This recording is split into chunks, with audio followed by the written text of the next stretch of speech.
Estradas. See you there!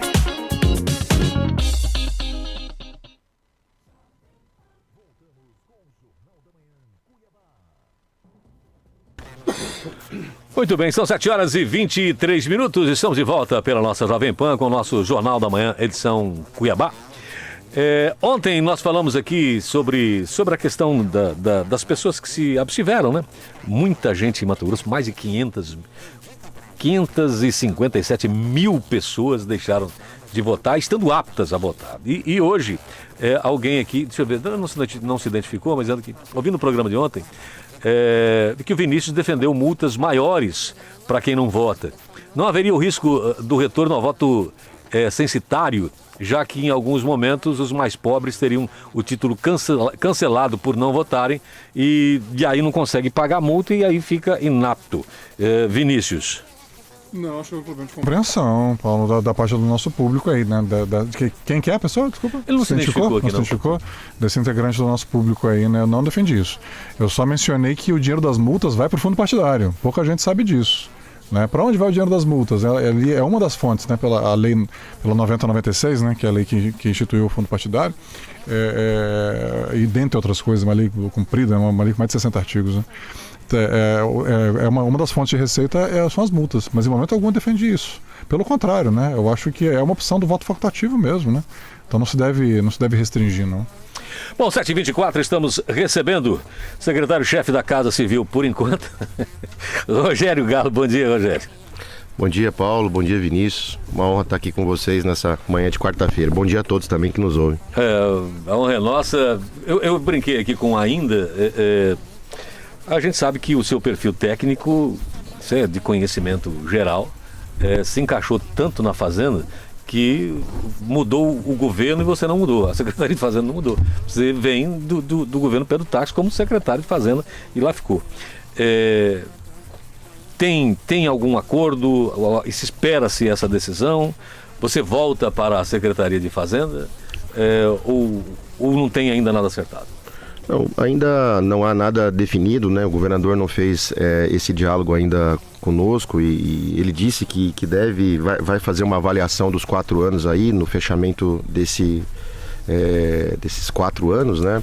Quando a gente terminar esse ano e reprogramar, porque agora é Mauro Mendes 2 versus Mauro Mendes 1, né? Então o sarrafo está alto em relação a performance desse segundo mandato aí, que honrosamente foi conquistado nas urnas com mais de 1.100.000 votos, né? A maior votação em votos nominais da história, né? do Estado. Ficou com 69% ali, quase 69% dos votos proporcionais dos votos válidos.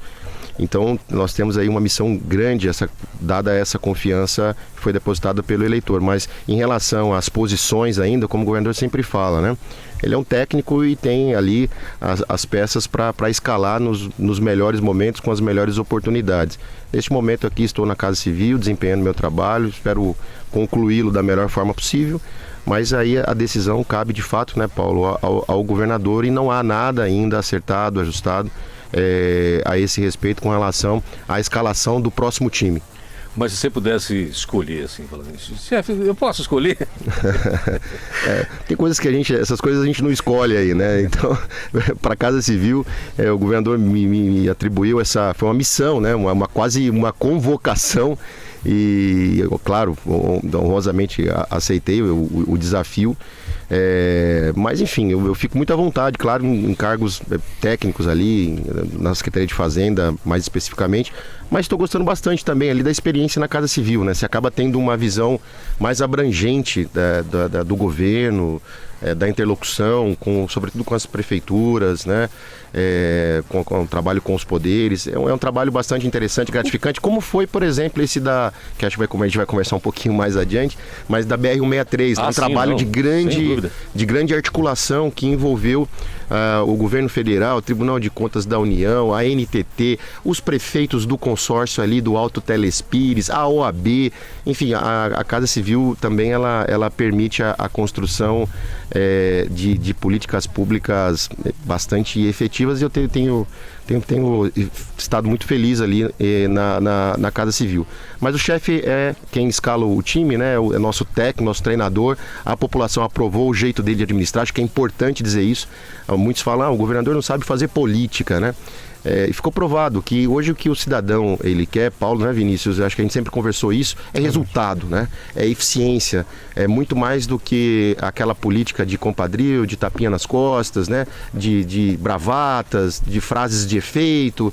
Isso não funciona. O que o cidadão quer no final do dia é saber se a saúde está funcionando, se a escola está melhorando, se o filho dele está tendo um material didático decente, se as estradas, né, ele está conseguindo se locomover de uma forma melhor, se está havendo as pontes que precisam ser feitas para transpor um estado continental como o nosso. Enfim, ficou provado que esse modelo de gestão eficiente, que entrega resultados, é o que funciona. E o governador, então, ele tem ali um time para escalar. Eu estou à disposição de continuar esse trabalho aí, enfim, para as missões que forem atribuídas. Você foi nomeado gestor das obras do BRT? Não, isso não sei de onde saiu isso. Não sei sinceramente de onde saiu isso. Tá para todo lugar, mas não tem nada disso. Está alocado na Cinfra, o Marcelo Padeiro.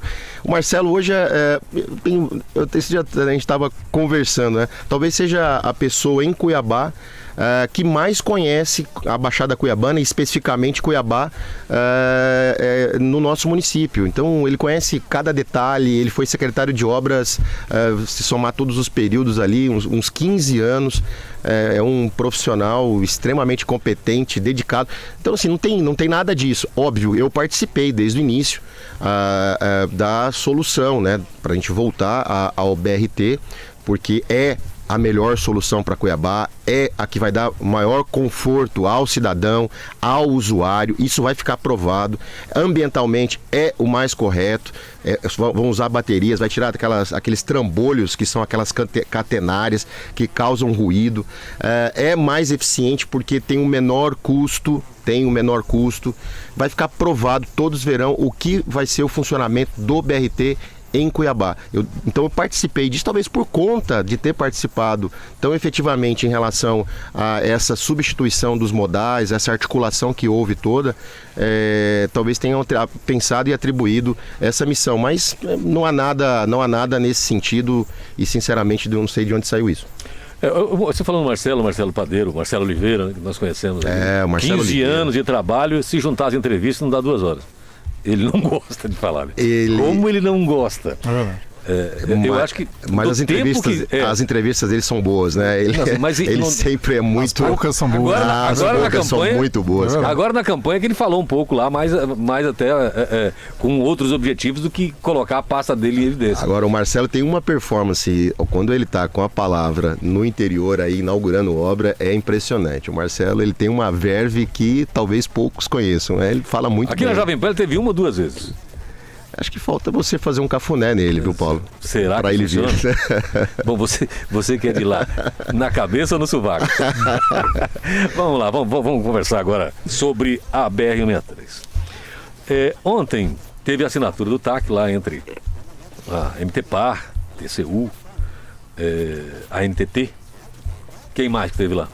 Não, ontem foi a assinatura desse TAC? Ontem foi a assinatura de um TAC, de um termo de ajustamento de conduta, porque existem inexecuções contratuais. O contrato que a Odebrecht, né, pela Rota do Oeste, que é uma concessionária, assinou com o governo federal, representado pela Agência Nacional de Transportes Terrestres, venceu o prazo de 5 anos para realizar todos os investimentos na BR-163 em abril de 2019. Então, desde 1º de abril de 2019, quer dizer, há 3 anos, né, estamos com inexecuções contratuais. Então tem que fazer ali o termo de ajustamento de conduta para você repactuar tudo isso, colocar algumas condições para que sejam cumpridas, e para que isso seja feito nós precisávamos de fato assinar esse TAC.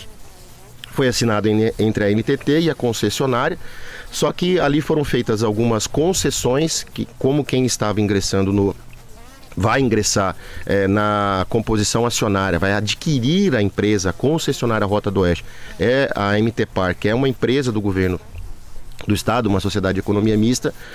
Nós tivemos que ter a aprovação também do Tribunal de Contas da União e do Ministério da Infraestrutura. Portanto, foi uma decisão, né, que foi tomada ontem.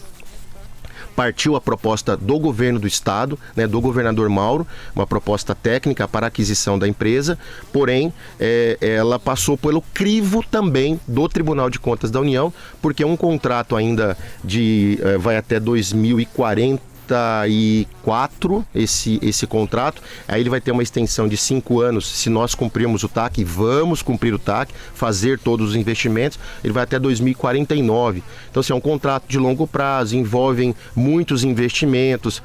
Nos próximos 3 anos a gente deve investir ali 2 bilhões e 600 milhões de reais, sendo desses recursos 1 bilhão e 200 do caixa da MT Par, que é o caixa do governo, né? E tem também a geração de caixa nesse período todo. Então é um negócio que tem que ter segurança jurídica. Não dá para você fazer e depois, mais adiante um pouco, tomar ali uma liminar, uma cautelar do Tribunal de Contas da União, suspendendo. Não dá para ter esse nível de insegurança. Então precisava passar pelo crivo do TCU e passou. Na semana passada, no dia 28, houve a sessão plenária do Tribunal de Contas da União. O ministro relator foi o ministro Bruno Dantas, né? Deu um voto memorável, corajoso, muito técnico, inovador, né? A solução que foi adotada é uma solução inovadora para uma concessão em crise. Eles elogiaram, né? Elogiaram muito a proposta que foi construída, que o governo construiu junto com a NTT, com os técnicos da NTT. Todos estavam imbuídos para salvar essa concessão, porque ela tem, primeiro, um escopo bastante razoável, que é a duplicação integral, né? São a duplicação de 850 quilômetros, né? Tem trechos do DENIT de Rondonópolis a Cuiabá, mas o remanescente são todos trechos duplicados que devem ser duplicados pela concessionária. Tem uma tarifa num preço módico, né? Hoje está entre a segunda ou a terceira tarifa de pedágio mais barata do Brasil. Então tinha um esforço para se salvar esse contrato de concessão, e é uma concessão viável porque nela a gente tem uma geração de caixa, né, de receita pelo trânsito que existe de veículos e também de caminhões. Talvez seja hoje a estrada que mais tenha movimento de caminhões do Brasil, né, do ponto de vista de cargas de graneleira. Então tinha lá um esforço todo concentrado para salvar esse contrato. Foi tentado salvar com uma solução via mercado, quer dizer, via uma companhia privada que intenta lucro. Não foi possível por conta de algumas premissas que estavam colocadas, alguns riscos, Paulo, que estavam alocados, que não conseguiram superar. Por exemplo, o risco ferroviário que estava alocado para a concessionária, quer dizer, se houvesse uma queda de demanda pela entrada de operação de uma ferrovia, como vai existir nos próximos 7 anos, chegando ali a Nova Mutum e depois a Lucas, você vai tirar carga, né, que chega hoje, que sai do Médio Norte e vai até Rondonópolis. Então esse impacto não era passível de ser absorvido pelo mercado. Nós conseguimos, como na relação público para público, aplicando a nova lei, né, de introdução às normas do direito brasileiro, uma solução jurídica que é proporcional, porque nós estamos falando aqui de capital público que está ingressando na concessionária. Então é possível de fazer essas concessões que foram feitas pelo Ministério da Infraestrutura, a NTT, validadas pelo TCU. Então o risco ferroviário passou a ser alocado ao poder concedente. Significa o quê? Se houver um impacto lá na frente que reduz a demanda, essa demanda ela vai ser absorvida pelo poder concedente, ou estendendo o prazo da concessão, ou para tarifa, ou ambos, né? Dando ali então mantendo aquele fluxo de caixa que vai sustentar os serviços com nível de qualidade 1, né? E um nível de qualidade A, que é o maior nível hoje pelos manuais ali do DENIT, né?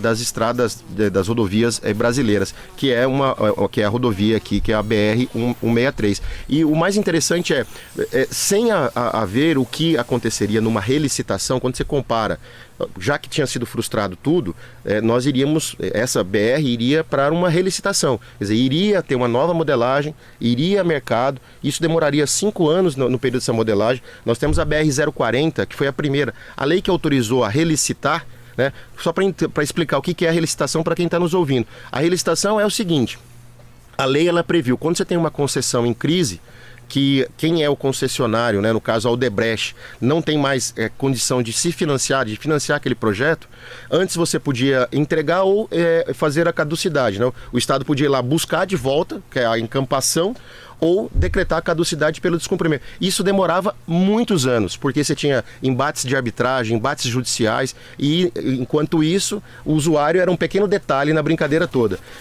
Então eles criaram... A CAB foi feito algo parecido. Parecido. Foi parecido. Muito parecido.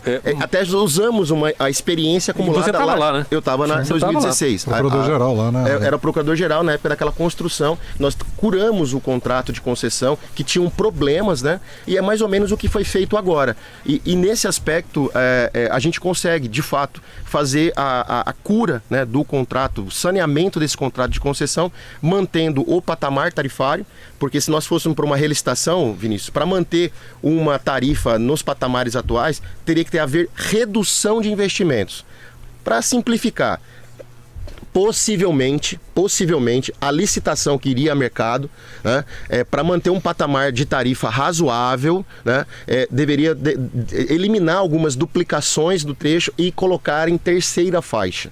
E nisso o governador, a bancada federal, mas o governador e sobretudo o vice-governador também, Otaviano Pivetta, que é de Lucas do Rio Verde, é do Médio Norte, é inadmissível.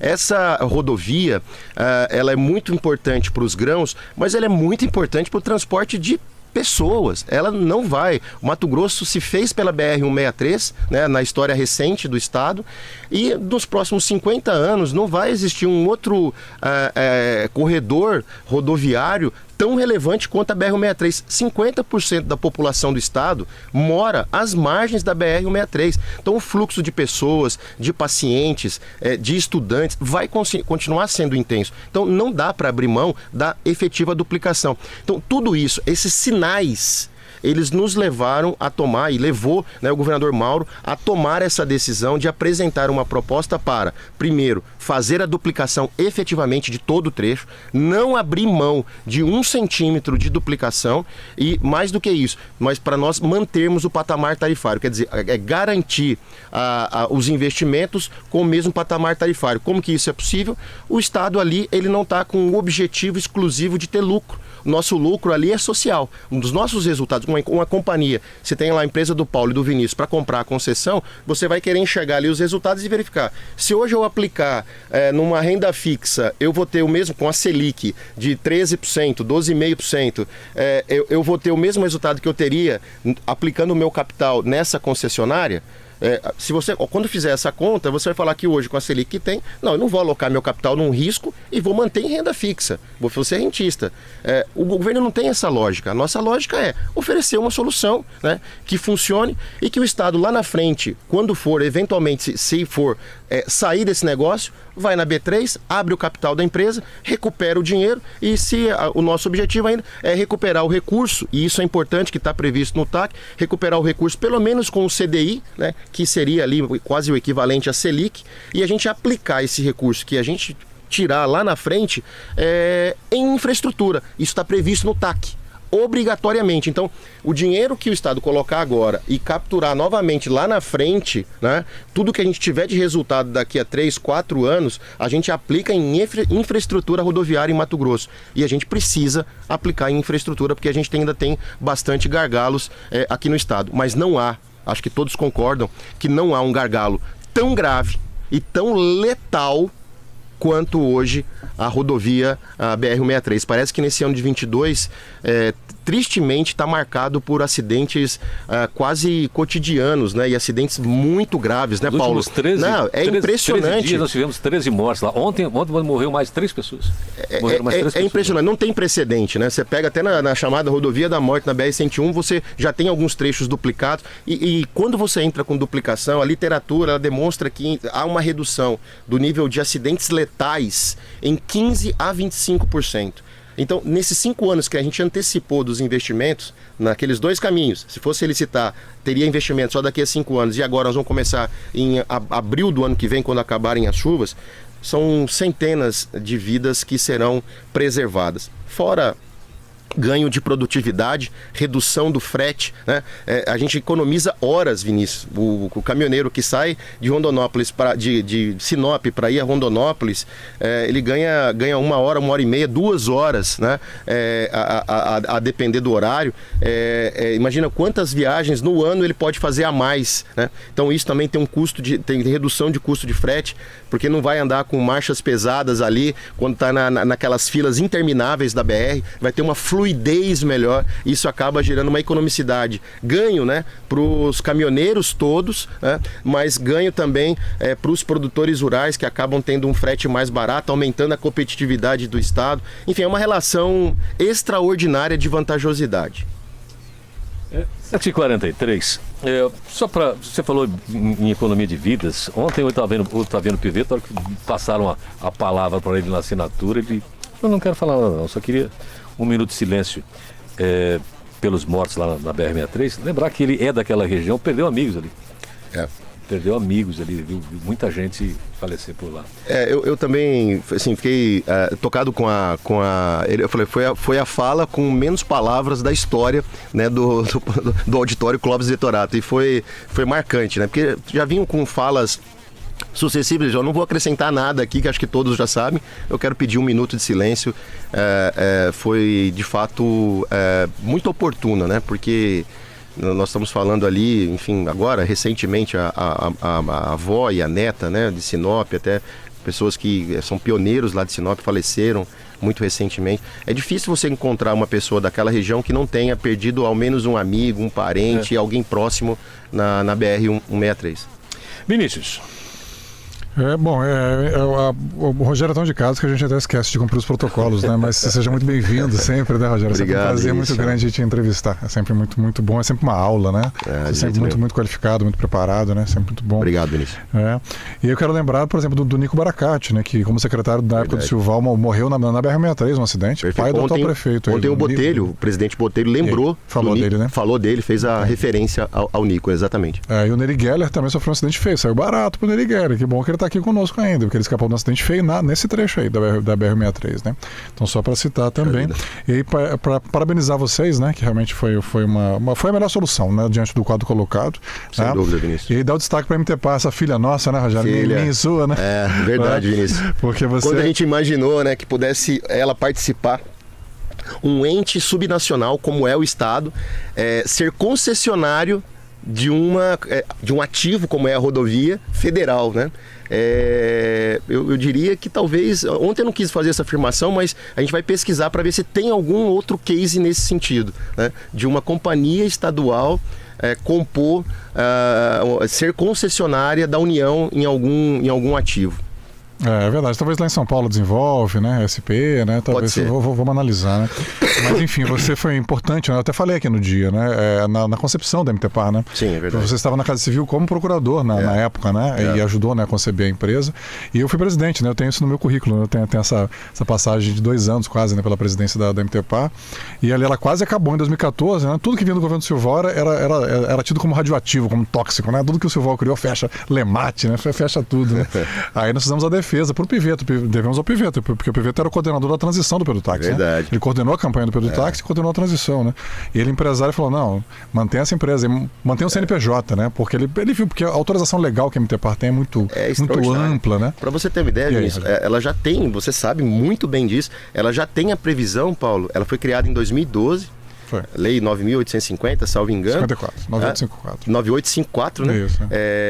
E lá tem a previsão para participar de concessões, né? Fazer aquisição de controles acionários e tal. Quer dizer, uma lei de 2012 que já previa a empresas por ser capaz de resolver um problema dessa magnitude. Então, de fato, Vinícius, tanto que a gente não precisa agora, nem precisa pedir autorização legislativa, porque nós já dispomos da autorização legislativa dada pela Assembleia, né, pela conformação de 2012. E além disso, tem uma lei de 14 que permite que a MTPAR crie subsidiárias sem passar pela Assembleia, como vai ser esse caso. Ela vai criar uma subsidiária, né? Porque tem que ser uma SPE, né, uma sociedade de propósito específico, né? Pela ela lei já está criada, né? A gente só vai entrar na composição acionária. Vai assumir a Rota do Oeste. Vai assumir a Rota do Oeste. Assumir a Rota do Oeste. Isso. É só essa movimentação, sai a Odebrecht e entra a MTPAR como acionista da concessionária Rota do Oeste. Então, só para destacar isso, e aí, enfim, conseguimos manter a empresa, né? E nesse momento ela está valendo, né? Todo o investimento que foi feito nela, né? Mas aqui o que eu quero te perguntar, Rogério, assim, primeiro algo você já antecipou, né? Essa possibilidade de privatizar, né? Faz-se a obra, né? Num período aí, mas ainda assim vai ser uma empresa economia mista, né? O ideal é se privatizar essa concessionária lá na frente, você já antecipou isso. Então, isso que eu quero te perguntar. E também muita gente questionou, e capital estrangeiro, né? Os chineses não teriam interesse também, né? Porque além da ferrovia tem a MT-140 que o Mauro está asfaltando aí de Sorriso a Rondonópolis, né? Que vai dar uma rota alternativa aí também, né? Houve interesse de capital estrangeiro, é importante você trazer isso para nós aqui, e se vocês vislumbram, né? Faz essa obra, executa e aí privatiza-se essa concessionária. Sim, nesse caso especificamente não houve nenhum diálogo com capital privado, seja nacional ou estrangeiro, porque a solução de fato ela só foi possível porque tem essa peculiaridade do capital ser público. Foi aí que nós conseguimos, de fato, algumas concessões, e foram duas fundamentais para que o projeto ele ficasse de pé, ele fosse viável. Primeiro, mudar a matriz de risco, e você sabe o quanto isso é difícil, né, Vinícius? Verdade. Quando você tem uma matriz de riscos definida num edital, e esse edital é submetido a uma concorrência, e depois assina-se um contrato, você tem os riscos ali. E o risco ferroviário, ele estava alocado à concessionária, quer dizer, se houvesse qualquer alteração de demanda, que tirasse ali receita de tarifa da concessionária, esse risco estava alocado à concessionária exclusivamente, né? Não caberia reequilíbrio, seja na tarifa ou em prazo. Então, como entrou o capital público, se utilizou da lei que foi aprovada inclusive no governo do ex-presidente Michel Temer, né? Da lei 13.655, talvez tenha sido a aplicação dessa lei do artigo 26, Vinícius, para situações em que a lei não consegue resolver, e você tem ali uma imposição ou uma lacuna, se permite, essa lei, ela permite, o artigo 26 dessa lei que eu mencionei, permite você dar uma solução, o administrador dar uma solução jurídica proporcional, né, e compatível aos interesses gerais. Então foi exatamente isso que foi aplicado. Então, essa lei vai fazer aniversário, 4 anos agora, e talvez tenha sido a aplicação mais efetiva e reluzente, vamos dizer assim, desse dispositivo, que foi construída uma solução jurídica. Quer dizer, se olhou para um caso da vida real e se construiu a solução que era compatível com o interesse ali de resolver aquele problema. Então, nós conseguimos, com o capital público, se tornou proporcional, porque senão não conseguiria fazer essa concessão, porque senão você quebraria toda a matriz de risco de outros contratos também e abriria um precedente. Então, o precedente que foi aberto foi para, se houver uma situação dessa em outro estado e tiver uma empresa, como tem a MTPAR aqui, e que queira assumir nas condições que foram colocadas, é uma proposta que vai ser analisada, porque tem o precedente hoje aberto, inclusive, pelo TCU e validado pelo TCU. Então, o capital é público, eminentemente público, não houve esse diálogo. E qual é a ideia mais adiante? Nós vamos executar as obras, o compromisso, né, tanto do governador Mauro, do governador Otaviano, de cumprir fielmente esse TAC. Nós temos um prazo de até 8 anos, mas é importante dizer isso, não é 8 anos, é até 8 anos. A gente deve concluir isso antes, mas tem que ter uma margem de folga para isso. A gente sabe que obras, a gente tem oscilações climáticas, enfim, podem acontecer problemas, mas nós vamos entrar com um plano de ataque, Vinícius. Isso que é importante. Tem um anexo do TAC que estabelece um plano de ataque com investimento com esse 1 bilhão e 200 que o Estado vai colocar nos próximos 3 anos, 23, 24 e 25. Nós temos ali as obras, e aí é importante dizer, as obras que serão executadas serão obras escolhidas com critérios absolutamente técnicos. Não tem ali nenhum canetaço para escolher um trecho em detrimento de outro. É acidentabilidade, mancha de calor, né? Então, onde tem mais acidente? Posto Gil a Mutum, quem passa por ali sabe do degrau, 30, 40 centímetros de degrau. O caminhoneiro, infelizmente, se ele der uma cochiladinha, saiu, Paulo, da pista, ele não volta mais e acontecem acidentes graves em função desse desnível da pista em relação ao acostamento. Então, a gente deve começar por ali com esses investimentos, com o plano de ataque, e já explico por que eu estou falando do plano de ataque. Também aqui da Imigrantes, a duplicação da Imigrantes também, onde tem o maior nível de acidentabilidade, tanto no trecho de Cuiabá quanto no trecho de Várzea Grande. Então aquela duplicação vai acontecer e deve iniciar já no início do ano que vem, assim como do Gil a Mutum, e as travessias urbanas, onde tem muitos acidentes também. Em Sinop, né, haverá uma duplicação ali em Sinop na saída de 20 quilômetros, onde acontecem muitos acidentes em função do tráfego, e Lucas do Rio Verde. E depois, no ano subsequente, começar as travessias urbanas de Sorriso e também algumas intervenções em Nova Mutum. Esse é o chamado plano de ataque, né? Então, ele está contando com 1 bilhão e 200 de caixa do governo aportado na MTPAR, e a MTPAR aportando lá, e mais a geração de caixa que vai existir nesses 3 anos pela própria companhia, pela concessionária, com a cobrança ali do pedágio. Então, tudo isso vai ser revertido, cumprir o plano de ataque, está previsto no TAC lá que é possível o governo ir a mercado, por exemplo, lá na Bolsa, na B3, né, e abrir o capital, né, e fazer a venda. Ou fazer a venda total, ou fazer a venda do controle apenas, a MTPAR ficar com 20%, com 30%. É algo que eu defendo particularmente, não há nenhuma decisão nesse sentido, mas eu particularmente defendo, como técnico, né, como gestor, eu defendo isso. Acho que não é o papel do governo. O papel do governo é o quê? É sanear, dar endereçamento ali aos investimentos que precisam ser feitos e mais adiante um pouco ele cuidar de outros projetos e recuperar o recurso que ele investiu, né, fazer novos investimentos e deixar que a iniciativa privada lá na frente cuide disso, né? Mas isso fazendo com muito critério, com muita transparência e para quem efetivamente der a melhor proposta lá na frente num ambiente absolutamente competitivo que é a B3, por exemplo, né? Então isso sim vai ser possível e eu defendo isso particularmente, porém não é algo que esteja definido nesse momento. Nosso objetivo agora é, primeiro, superar a etapa dos bancos. Ontem nós assinamos, até foi deixado claro isso, nós precisamos fazer o acordo com os bancos precisam aceitar a nossa proposta e em especial a Caixa Econômica e o Banco do Brasil precisam estar sensíveis. Os bancos privados, o maior credor privado já aceitou, já manifestou por escrito uma proposta firme de aceitar a proposta de redução de 60% da dívida.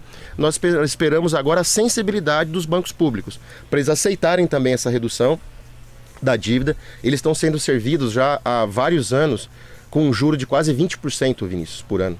Dos 600 milhões que a Rota do Oeste fatura por ano, está dando quase 200 milhões de reais só de juros que estão sendo pagos. É uma dívida cara. É por isso que o governo não pode carregar essa dívida. Por isso que a gente tem que, de fato, endereçar a solução, quitar essas dívidas com essa redução, para que a gente tenha das tarifas geração de caixa para investir, para botar em duplicação, para botar em travessia urbana, em viadutos, enfim, fazer as melhorias que estão previstas, né? Então, é isso, Vinícius. A ideia é exatamente essa, e como participante do projeto, eu defendo essa tese. Lá na frente, de a MTPAR, eventualmente ficar até com uma participação, porque vai gerar dividendos. Você pode deixar uma geração de caixa ali, inclusive para a MTPAR, fazer uma alocação de recursos em outros projetos. Enfim, ela finalmente começa a gerar receita, dividendos, né? E resultados operacionais para que ela tenha condição, inclusive, de dar outras soluções em outras áreas de conectividade que a gente está trabalhando, na área do setor elétrico aqui em Mato Grosso, que a gente também tem que contribuir. Enfim, projetos que sejam estratégicos para o desenvolvimento do Estado. Bom, nós estamos com pouco tempo aqui, eu preciso fazer 2 perguntas. Uma primeiro, essa 163, esses acidentes que aconteceram, já foi discurso de muita gente. Isso já elegeu pessoas. E agora, mesmo com a lógica invertida, tem um outro problema que o governo pode enfrentar, que é o seguinte: estão se colocando dinheiro público e nós estamos pagando pedágio. É um discurso fácil. Está se preparado para isso? Não, sim, eu acho que todos compreendem que uma rodovia, com o tráfego que tem nessa rodovia, nessa BR-163, se não houver cobrança de pedágio no longo prazo, não se sustenta, porque não é só duplicar, né, Paulo? Você tem que fazer manutenção, conservação e recuperação de trechos. São 30 anos, né? Então, o que a gente coloca muito claramente é isso. Qual que é o grande problema, a insatisfação que existe hoje? É o fato de, se você pagar a tarifa e não ter investimentos, você não enxergar investimentos. E como eu acabei de falar aqui agora, de 600 milhões que é arrecadado por ano, 200 milhões vão para bancos. Está servindo a bancos, sem que isso retorne para os investimentos que são necessários. Então, acho que o diálogo ali é mais isso, né? Todos os usuários, e ontem os prefeitos deixaram isso muito claro, o que os usuários querem é obras, melhorias que reduzem acidentes, ganhem eficiência. E ontem nós mostramos um estudo, inclusive, econômico que foi feito na análise de impacto regulatório, que demonstra, Paulo, que tem o potencial, quando estiver totalmente duplicada, ela tem o potencial de gerar uma economia, uma redução do frete de R$ 6,35 por tonelada. Para pensar o que isso, a escala disso no Mato Grosso, com a movimentação de cargas que a gente tem graneleiras, sobretudo. Então esse pedágio acaba, na verdade, no final do dia, saindo barato, tanto do ponto de vista da produtividade, como do ponto de vista também das vidas que serão salvas. Agora, o dinheiro público que vai ser investido, ele vai ser recuperado para ser reinvestido em projetos que sejam rodoviários de interesse da sociedade. Então, o argumento que eu colocaria, poderia ser um capital privado, poderia ser um capital público. No caso do capital público que será alocado, se nós fizéssemos um convênio com o governo federal para fazer a duplicação dessa pista, ok. A parte mais fácil, Paulo, é fazer a duplicação. Você põe o capital, duplica uma vez. Agora, a manutenção. A gente sabe que tem rodovias aqui em Mato Grosso, inclusive federais, ao longo do Brasil todo, uma malha rodoviária federal, nosso país continental como o nosso, é super desafiador você contar só com capital público para fazer manutenção. Uma estrada dessa, sem manutenção, 2 anos, ela acaba. Ela derrete. Já esteve pelos governos. Agora, às 7h59, a frase, como é que você avalia a seguinte frase? Rogério Galo, prefeito de Cuiabá. De novo, né, Rogério? Já foi uma vez? Né? Ele gosta dessa pergunta, né, para encerrar. Tá muito longe ainda, Paulo, não tem nada disso. Ontem ainda saíram algumas notinhas, por exemplo, do BRT. Você foi citado pelo governador. Eu fui honrosamente citado pelo governador, mas ele citou também outros nomes lá, citou o Fábio Garcia, o Gilberto Figueiredo, o deputado Botelho, citou nomes ali que talvez... Mas você gosta da frase? Que na fila... Não me assim... O povo tem gostado. Não me encanta, não me seduz assim a ponto de falar que é um projeto, enfim... Eu sou muito tranquilo em relação a isso, meu amigo. É trabalhar um dia de cada vez aí, fazer aquilo que a gente se propõe a fazer e bem feito. Só para contribuir ainda no mérito da discussão, assim, alguém tem que pagar a conta, né, Rogério? Vai ser duplicado com capital público, mas o pedágio será mantido, né? Podia aumentar o pedágio para duplicar, né? Uma outra forma de raciocinar. Mantém-se o pedágio, como você bem explicou, né? E aí duplica-se com capital público, né? A verdade Vinícius, é perfeito. Se nós não fizéssemos esse movimento para manter o pedágio hoje entre os mais baratos do Brasil, nós continuaríamos cobrando pedágio, só que um pedágio o dobro do valor, sem talvez duplicar todo o trecho. Tem rodovia no estado que tem um pedágio mais caro, inclusive. Tem as estaduais, né? As estaduais. Os modelos atuais, eles capturam já um custo maior do que estava lá atrás, porque essa licitação, gente, é de 2013. A licitação é de 2013, que a Odebrecht ganhou lá nos leilões feitos ainda no governo Dilma. Então, a proposta da Odebrecht foi 52% de redução. Foi a melhor proposta em relação à tarifa. Ela deu um desconto de 52%. Isso não existe mais. Hoje, todas as licitações estão ocorrendo, o preço mínimo a cada 100 quilômetros é R$12. Hoje, o que está sendo cobrado na praça é R$5,10. embora tá quase 5 anos sem aumentar, tá com reajustes represados, no máximo vai chegar a R$6. É 50% do valor que é cobrado na média dos outros pedágios de rodovias federais no Brasil. Então, por isso, de fato, a solução é a que representa a maior vantajosidade para a sociedade. Obrigado, Rogério Galo. Agradeço, Paulo, Vinícius, muito obrigado. Sempre uma honra estar com vocês aqui. Obrigado, Vinícius. Obrigado, Paulo. Obrigado, Fred, né, que é sempre nos dando apoio. Parabéns, Rogério, em teu nome, né, representando o trabalho de uma equipe, de uma grande equipe, inclusive da MTPar e de egressos da MTPar. Né, eu sou um egresso de lá, fui presidente, né, outras pessoas também, né, e é isso mesmo, né. Parabéns pelo trabalho. Um abraço para o nosso público, né, Paulo, e até amanhã de manhã. Exatamente, amanhã às 6h30 da manhã estaremos aqui a postos para mais um Jornal da Manhã, edição Cuiabá. Boa quarta, até amanhã, tchau. Chegamos ao final de mais um Jornal da